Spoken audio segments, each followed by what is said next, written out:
I don't have a 2-minute warning. 2-minute warning. You have to dim the house lights.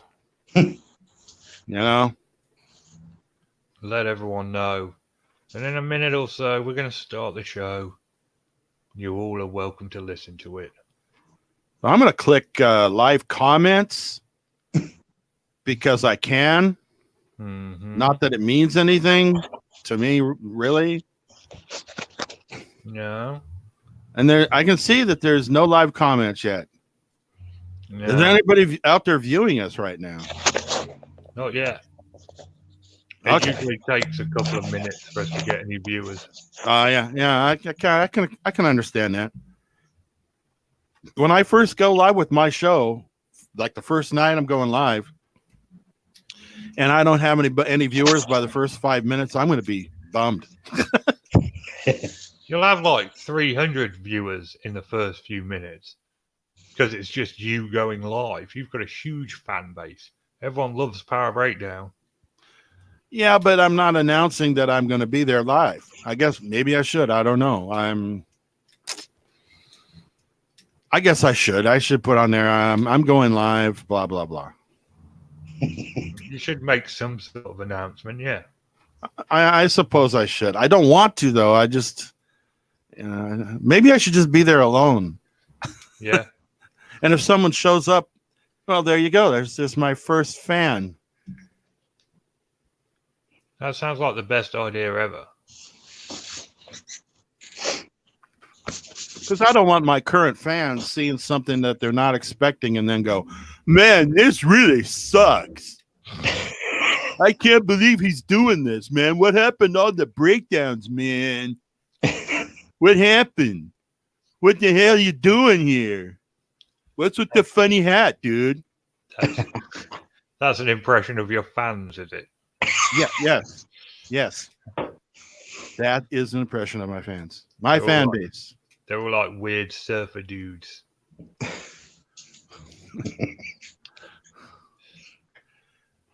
I saw 3 live comments and now they're gone. I mean, are you deleting them as they come up? What's the deal?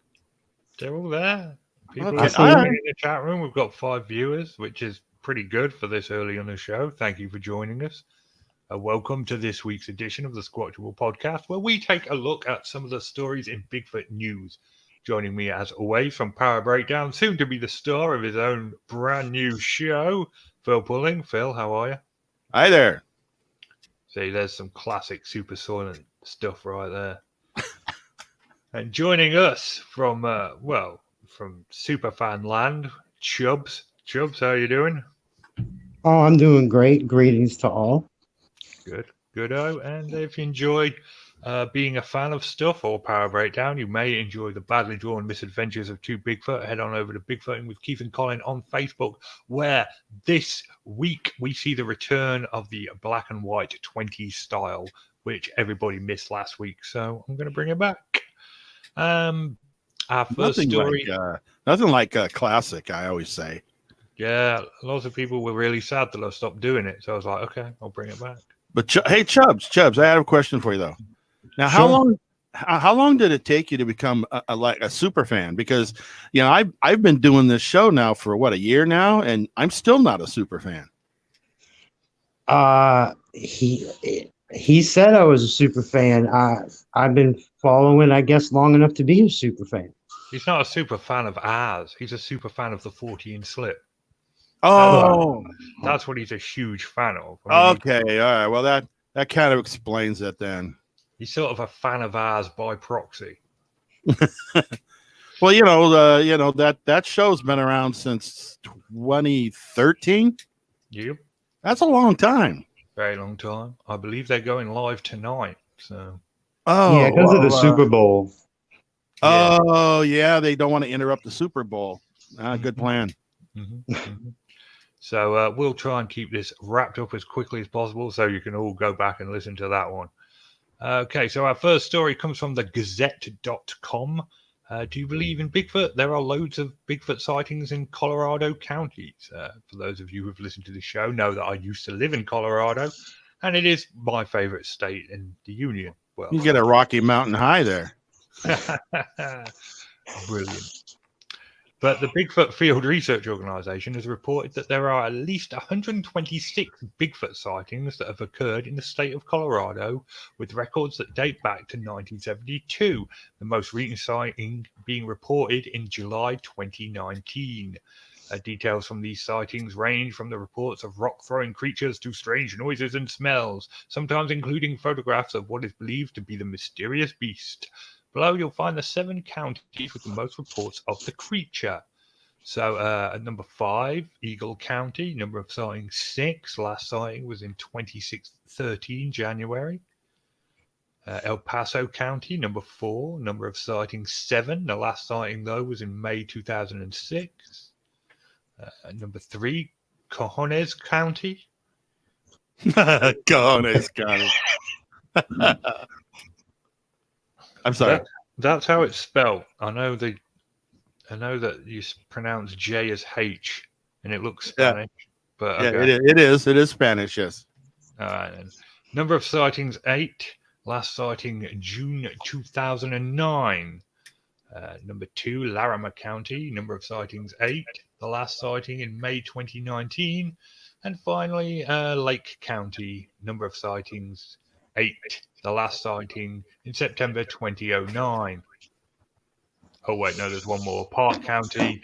Number of sightings 11. Last sightings August 2018. Well, there are several Colorado counties with a large number of Bigfoot sightings, but not that recently, though. What do you guys think?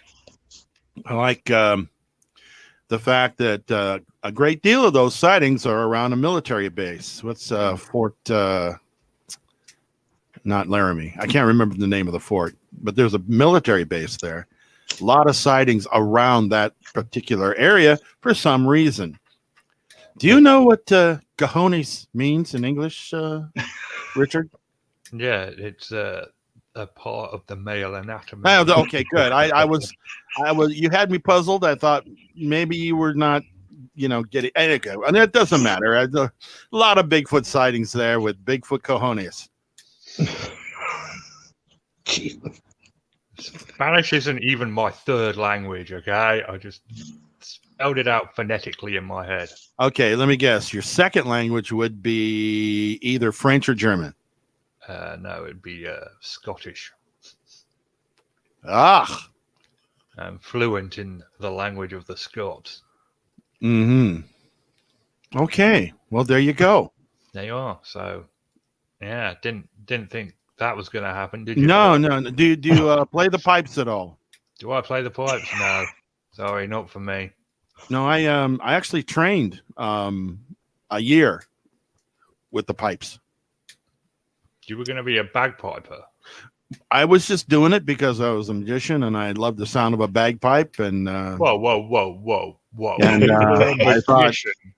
And I thought it would be great to go out in my backyard, on a beautiful evening and start whaling on that mother puss bucket thing. Nice. Yeah. Just one of those things. Groovy. But yeah, Colorado is not a state associated with Bigfoot, and yet there have been 126 sightings. So... Well, any video I've ever seen of any of the people from Colorado, it's miles and miles. It's endless woods, but it's good the BFRO puts those sightings up. The problem is, and I've said this for a long time, nobody likes to get in touch with each other and form like a network because there's so much land. Having the sightings is good, but there's no way to follow up on it with so much area. That's just the way I see it. Not only that, but, and I'm sure Richard will attest to this fact, people in Colorado hate each other. So there you go. Pretty much, yeah. I mean, don't go looking for a cup of sugar from your neighbor there. They'll kill you. I've also heard the BFRO is really hard to get your sightings into it, and they don't really do a great job, but that's just what I heard. Wow. So, shots fired from Chubbs there. Wow, it's not even across the bow. It's like midships. He's just took an aim at Matt Moneymaker and gone bang right. Oh, y'all torpedo time. You're gonna say you never heard that it's like people don't get their reports in, like they send it in, they get rejected. I've heard that a lot. Chubbs, I don't want trouble with the BFRO. Yeah, Okay? anybody here that's associated with the BFRO, just keep in mind it's not Richard and myself who decided to torpedo him. Yeah, the opinions expressed by Chubbs are not necessarily the opinions of me and Phil. I'll take that. You can come to my channel and find it. Come find me in the swamp where the Rougarou is, and we'll talk about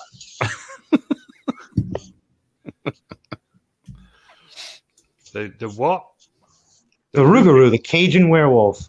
The Cajun werewolf? Yeah. How have I never heard of this? This sounds awesome. It's 101 day curse that when you get it, it's a werewolf. You're a human during the day, werewolf at night, and the only way to get rid of it is to transfer the blood.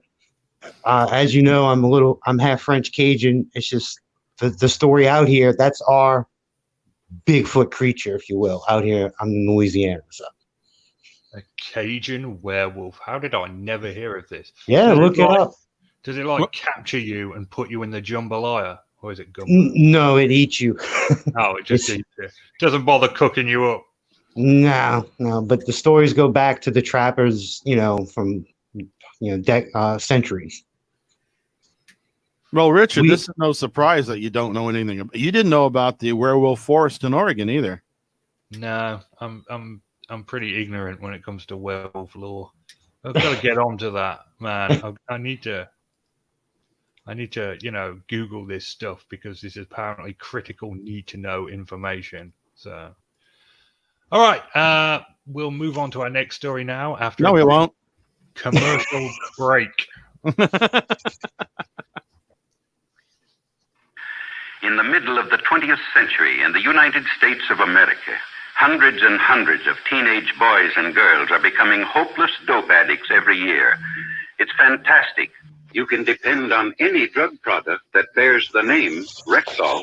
Good health to all from Rexall. Excellent, Phil. Mm-hmm. Absolutely excellent. We are, of course, sponsored by Rexall Drug Company, the greatest drug company in the known universe.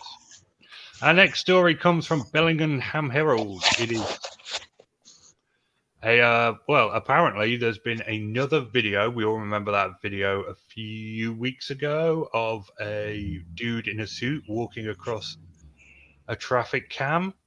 There's another one up now.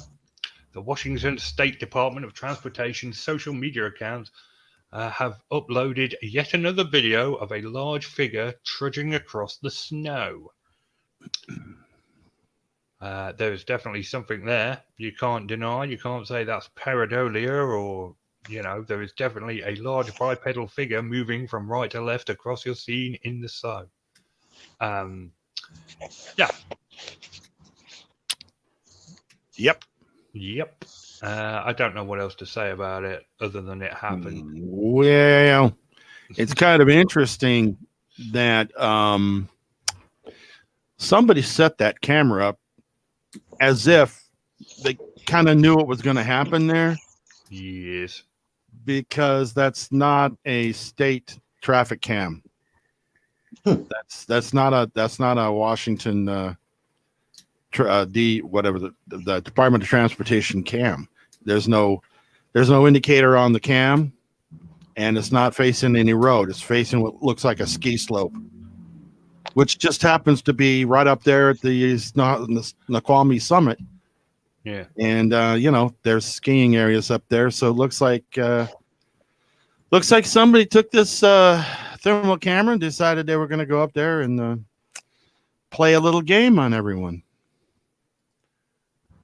I'm just saying. I mean, it's clearly somebody in a suit. Let's be honest here. It could be a guy in a ski outfit. I mean, just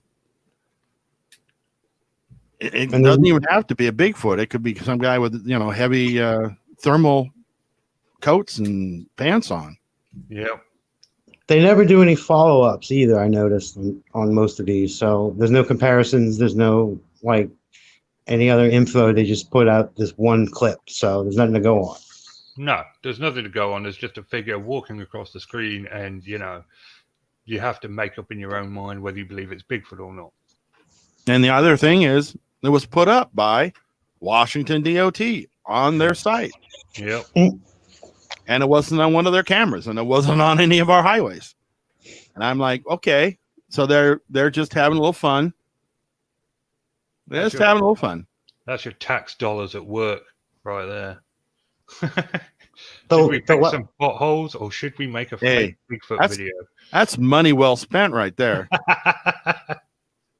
Was the last one of the traffic video like the same area and everything? No, that was Washington.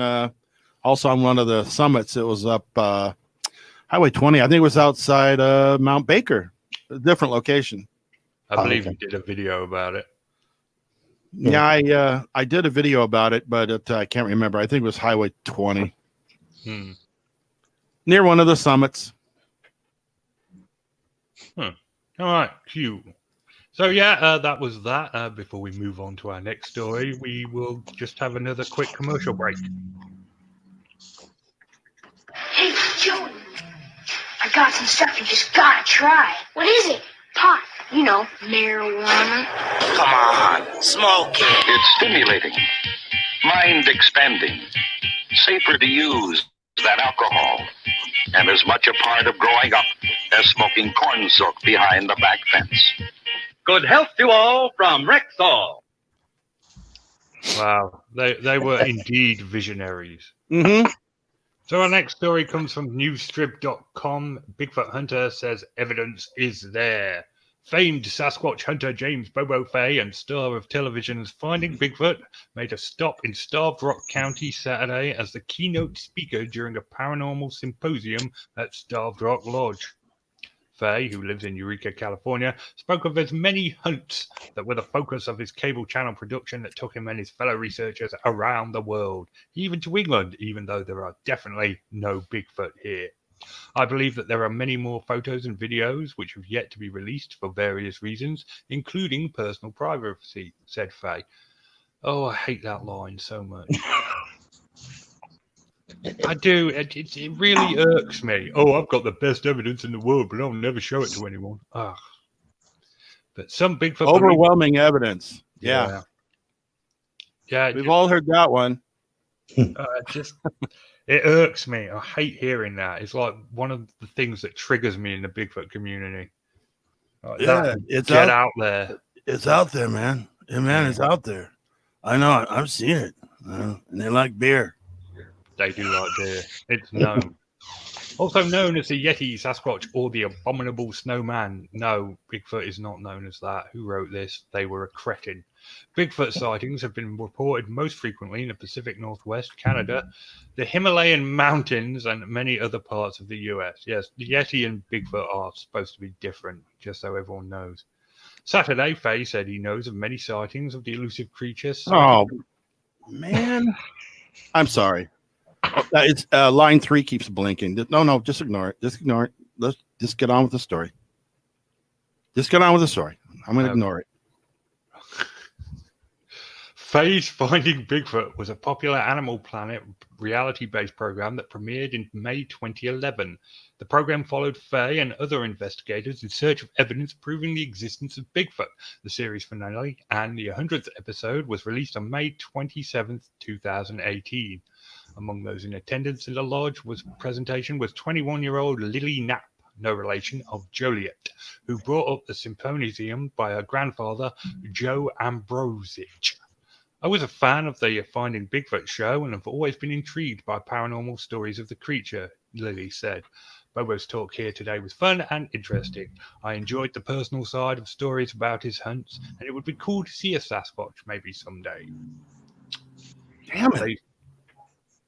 Fay's appearance was part of a 2-day event, History and Mystery Weekend at the lodge hosted by Chicago Hauntings, a paranormal research organization.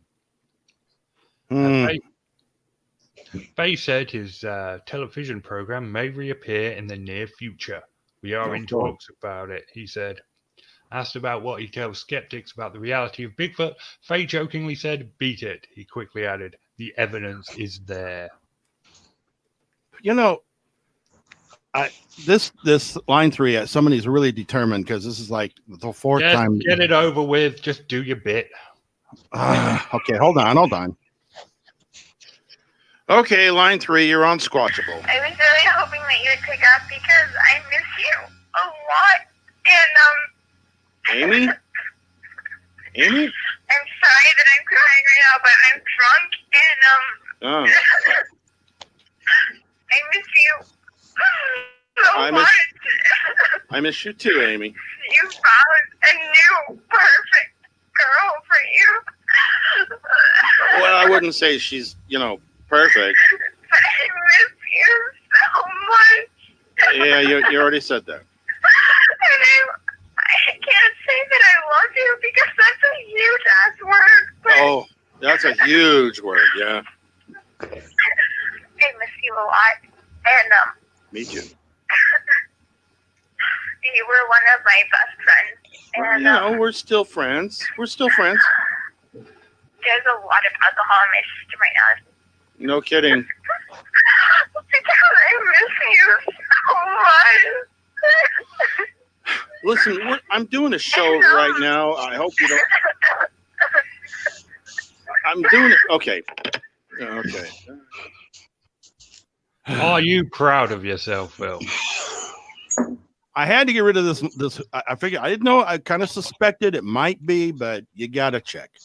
You've got to. It was completely relevant to what we were talking about. So I understand. Interrupting the show. I can't even remember what we were talking about. Oh, right. Yeah. James Bobo Faye did a speech and finding Bigfoot may or may not come back. Yeah. I would love to hear a Bobo Faye speech. Yeah. It was a great show and we might come back too. You never know. Yeah, I'm hoping. Anyway. That was a pretty good impression, actually. That was my first time. Yeah, no, it worked really well. I felt it in my soul. The feeling was there. Yeah, I was just like, oh my God, he's connecting with Bobo on like a spiritual level right now. It's the Bigfoot way. It's the Bigfoot way. Yes, it's a way, that's for sure. So what do you guys think about finding Bigfoot coming back? From what? From not being on the TV anymore. No. Well, it depends on. I think I'm just going to miss it. Mm-hmm. I don't miss it, like miss watching it. I'm going to miss the show. Like, actually just miss it. I'm just going to miss it altogether. Yeah, like, how long was it on for? 10 years, something like that? I think it was 7 years. 7 seasons. Yeah. 7 years. It was kind of old towards the end. But just thinking of rewatching the shows of not finding Bigfoot, how exciting is that? There's only so many times they can go somewhere, not find something, and say there's obviously Bigfoot here. It's always the same. The only thing that makes each episode different is the town hall when somebody gets up and they tell the story, and that's basically the entire entertainment value of the show.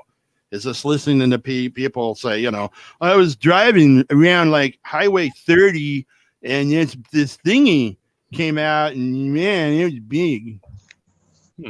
That's it. That's the whole show basically. And then they go out and they yell and scream in the woods and shine cameras and shit around and scare everything away. Indeed. Chubbs, did you enjoy finding Bigfoot when it was on? The part I liked about finding Bigfoot was seeing the different landscapes of where they went. But I've always told people, if anything's actually going to be found, it's not going to be presented on Animal Planet. You're probably going to see it on the news. But I did like where they went just to see what everything looked like. Yeah, that was cool. Yeah, monster. It brought people to know what Bigfooting's all about. But I didn't ever think they're going to go, hey, we caught one, you know. It would have been really good for ratings, though, if they had. Well, they did have thermal this and going up the hill that and, you know, those things. But I knew, like I said, like if they ever found anything, it's not going to be presented on Animal Planet. The Animal Planet should have bought the one in the freezer. Yeah. Or Daisy in a box. Like, yeah, here you go. Oh, yeah. When hoaxes were great. Those were good times. The best. The best.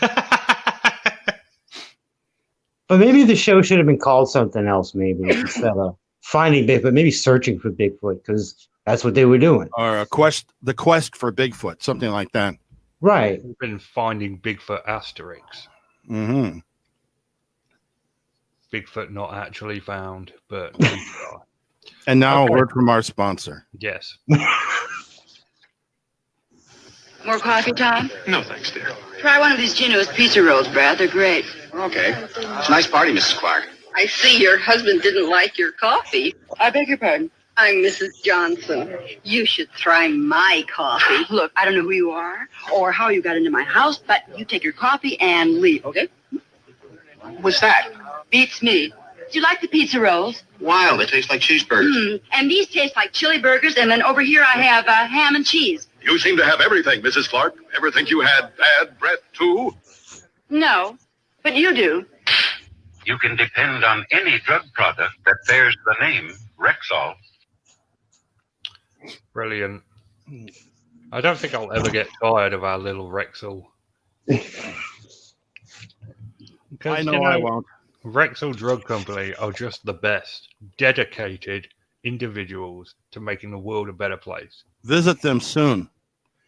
This week, there's a free 2-ounce shampoo that you can pick up with the purchase of any whatever they've got laying around. Ah, neat. So our final video was from Power Breakdown. But, well, Phil, I'll let you explain. Well, imagine if you would, parents, allowing a 12-year-old boy, and you're talking 12 years old, he should be into like video games, but this apparently he's beyond that and he's into video production, and they allowed him to have his own YouTube channel in which he is allowed to make hoax videos about Bigfoot, you know, like this is real. By the way, this is not real.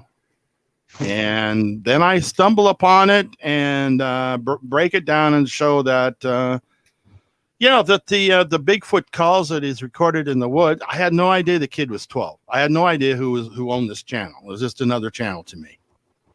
So, and I found out it was just a bunch of bird songs slowed down. This is a different one than the last bird song one. And I got one really tirade email from the boy's father, and he threatened me every which way but loose, called me all kinds of names. Yet he's the one allowing this kid, to have a YouTube channel where he lies to the public. And I don't know why, if the kid's going to be doing this, if the kid's going to have his own channel and is going to be putting up hoax videos, then maybe he should be accepting responsibility of the posts and accept that people are going to criticize him. That just comes with the territory. Yep. So, so I suggest, either he clean up his act or get off of YouTube altogether or learn how to suck it up. I mean, obviously, if he's a 12-year-old kid and you're letting him have a YouTube channel, I guess he's ready for it, right? Right. Yep. According to the parents, he's ready for it. But yet, then his dad has to get on and call me all kinds of names and threaten me and, all that kind of crap and wipe the boy's tears. So I took it down. I said, okay, screw this. I don't need it. I took it down. No big deal. Okay. Well, that's fair enough. I mean, yeah. The myriad of things that is wrong with that situation. And it's just, I don't know. I mean, is that where we're at on the internet now? We're going to get threatened by people's parents. I mean, don't put yourself out there if you don't want criticism. Well, obviously, his parents didn't teach him that lesson. Obviously not. And the other lesson they're teaching them is you're not responsible for your actions. Instead, Daddy will step in. Yeah, I mean, like, you don't have to worry about anything because Daddy will kick people's asses if they don't agree with you. Oh, yeah. That's ridiculous. But that was going to be our last video, but it got taken down, so. We still got to talk about it. We did. We still got to talk about it. It was an amusing video, I'd like to point out. But still, that In the Heart of Werewolf County one is still my favorite one of recent times. Oh, you mean the werewolf forest? Werewolf? Their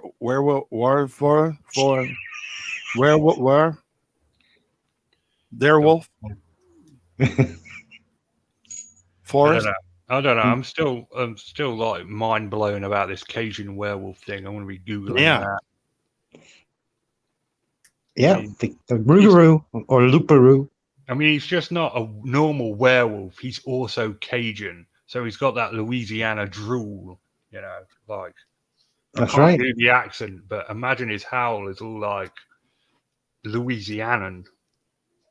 Yeah. Hey, they had a TV show down here about, it was a cop show about the cops in one of the parishes down here, and they had an episode about people looking for it. So people still claim to see and hear it. And yeah, there's actually a statue in our zoo, the local zoo, about the Rougarou. Yeah, I've heard of the Rougarou. This is awesome. This is just like the best day ever. Mm-hmm. I always like hearing about new cryptids that I've never heard about before. I did a video about I have a shot glass of the Rougarou, and I did a video about it showing what it looked like. And of course, they're going to sell stuff about it, but it is an interesting story to look into because there's not many swamp monster stories. So shot glass. You take a shot every time someone says Rougarou. Right. That's right. It comes up in conversation naturally all the time. Oh, wait, I got to go get my shot glass. Hold on. That's right. I actually have a Cajun Rexall commercial. Did you know that? Uh-oh. I really do. Okay. Okay, just play it. Hey, you, my friend, you unpopular? When you see somebody you know on the street, does he cross over to the other side? Are you unpopular with the ladies? Well, get yourself a bottle of Dr. Kitchener's 89 antiseptics. Then you rinse your mouth with 3 quarts of water every day. Man, he's make your mouth feel so clean and cool, you will not be afraid to kiss nobody. No, sir. With that Kitchener's, you will always feel safe and sound like a bulldozer in a canary's cage. You can depend on any drug product that bears the name Rexall. That was not Cajun. That was like the opposite of Cajun. That was not even remotely close to a Cajun accent. Oh, how the hell would you know? Oh, there's a fair point. All right, then, A space NG. I imagine a Louisiana howl goes like this. It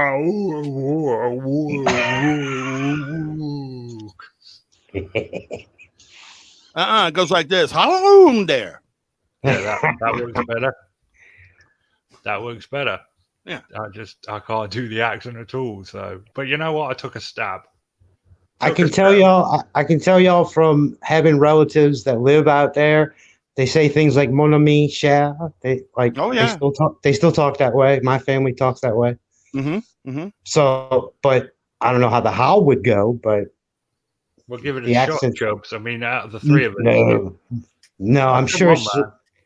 I don't have that accent. So. How about Sogle? Woo! That's good. We always around here. You hear like Bon Temps Roulette. Let the good times roll. Mardi Gras is coming up, so. Oh yeah, Fat Tuesday. Yeah, I rode on a Mardi Gras Day float for like 20 years. Out here. Were the girls topless? That's awesome. With the whole family. So. Were the girls topless? Oh, yes. Actually, I started when I was 6 years old, and I saw more breast than I did before I was 18. Well, there you go. All you need is a pair of beads and a fake rose. A paper I'm rose. not kidding. That's right. It's plastic cups and plastic beads to get you anything right here. Especially when you're 8 years old. That's right. It's a weird town. Let me tell you. Come to New Orleans, it's weird. Okay, let's move on from this rapidly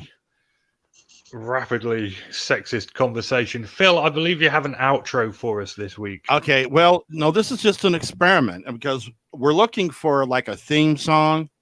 And I found one I thought was pretty good, but you know, it has a little bit of a long intro. It's one of these things where the guy announces the band members, and then, after he announces the band members, it gets into the theme song. And I thought you guys might like it. Okay. All right. Let's see. Here it is. Intro. Here we are. Hi there. Nice to be with you. Happy you could stick around. Like to introduce Legs Larry Smith, drums. And Sam Spoon's rhythm pole. And Vern Dudley Bohay Noel, bass guitar. And Neil Innes, piano. Kind of steppy. Come in, Rodney Slater on the saxophone. With Roger Ruskin Spear on tenor sax. Hi, Vivian Stanchel, trumpet. Big hello to Big John Wayne, xylophone. And Robert Morley, guitar. Billy Butlin, spoons. And looking very relaxed, Adolf Hitler on vibes. Nice. Princess Anne on sousaphone. We're getting there. Introducing Liberace clarinet. With Donna Ted Armstrong on vocals. Lord Snooty and his pals tap dancing. In the groove with Harold Wilson violin. It's going to take a while. Franklin McCormack on harmonica. Over there, Eric Clapton, ukulele. Hi, Eric. On my left, Sir Kenneth Clark, bass sax.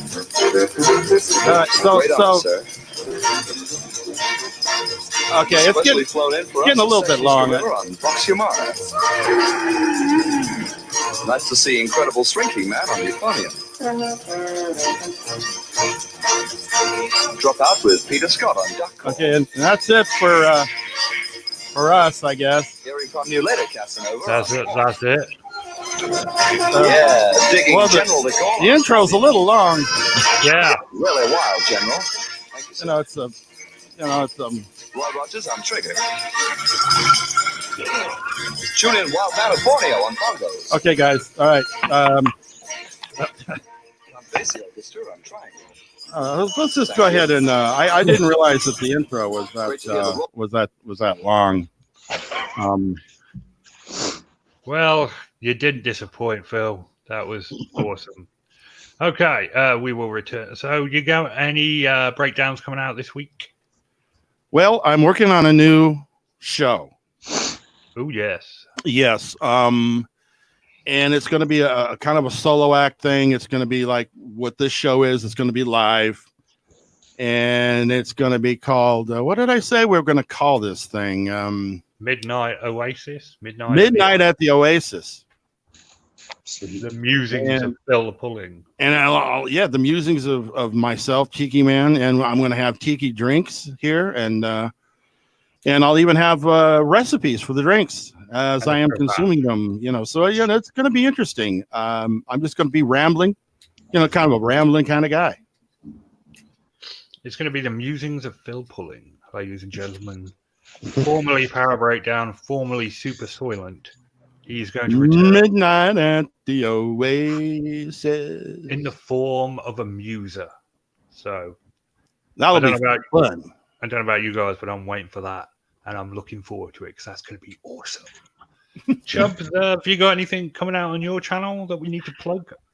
If anybody wants to go to my channel, we do trailer breakdowns and, everything from like skating and like movie trailers coming out. You know, we just do entertainment on my channel, but anybody's welcome to come. All right, go over to Chubb's channel. We will return next week, despite the hopes of many. So it's goodbye from me, and it's goodbye from these guys. Goodbye. Good night.